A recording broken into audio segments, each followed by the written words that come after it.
ઘઉંનું વાવેતર કરનારા ખેડૂતો માટે સારા સમાચાર। સરકાર ખેડૂતો પાસેથી ટેકાના ભાવે ઘઉંની કરશે ખરીદી। 1 જાન્યુઆરીથી ઓનલાઈન નોંધણી।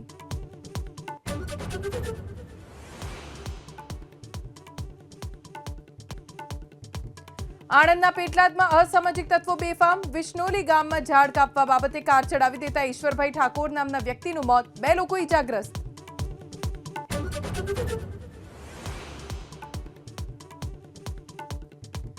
બીઝેડ ગ્રુપના કૌભાંડને લઈ ગ્રો મોર કોલેજમાં સીઆઈડી ક્રાઇમના દરોડા। ભૂપેન્દ્રસિંહ ઝાલાએ કેટલાક રૂપિયાના ટ્રાન્ઝેક્શન કોલેજના કર્મચારીના ખાતામાં થયાને લઈ તપાસ તેજ।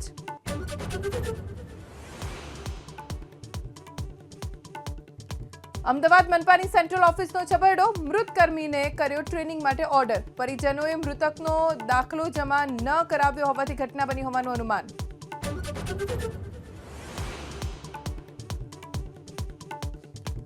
દિલ્હી વિધાનસભાની ચૂંટણી પહેલા ઘૂસણખોરી અને રોહિંગ્યાના મુદ્દે રાજનીતિ।